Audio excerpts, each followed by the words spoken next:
Have you ever felt this strange contradiction? On the outside, your life looks fine. You're functioning. You're responsible. You're doing what you're supposed to do. But inside, there's a quiet emptiness you can't explain. You're not sad exactly. You're not unhappy in an obvious way. But you don't feel full either. Psychology says this feeling is more common than we think, and it doesn't mean anything is wrong with you. When fine replaces fulfilled, many people grow up learning how to be functional, not fulfilled. You learn to meet expectations, stay productive, avoid falling behind, keep things together. So when life looks fine, you assume that should be enough. But psychology shows that humans don't thrive on stability alone. We need meaning, not just motion. When life becomes a series of responsibilities without emotional connection, emptiness quietly appears. 2. The brain gets used to okay. Here's something most people don't realize.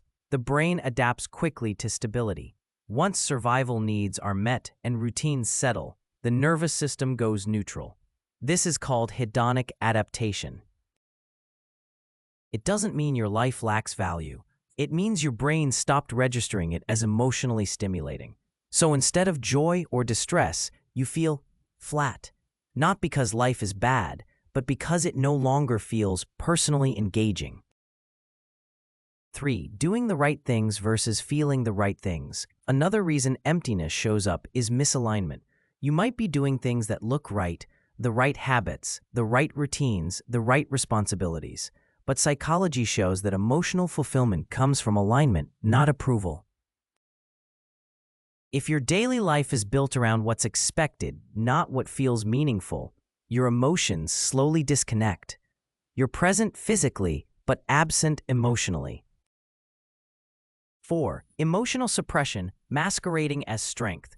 Many people who feel empty are actually very capable. You push through. You don't complain much. You handle things. But pushing through often requires emotional suppression. Over time, the nervous system turns down emotional volume to cope. Not just sadness, not just stress, everything. And that's when emptiness appears, not as a failure, but as a protective response. 5. Why this feeling is so confusing. Emptiness feels unsettling because it doesn't match your circumstances. You think, other people would be grateful. I shouldn't feel this way. Nothing is technically wrong. But emotions don't respond to logic. They respond to connection and authenticity. You can be stable and disconnected at the same time.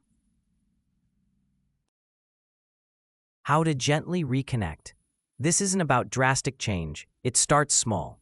First, notice what gives you a sense of presence, not productivity. Second, create moments with no outcome attached, no improvement, no efficiency, no goal. Third, name the emptiness without judging it. It's information, not failure.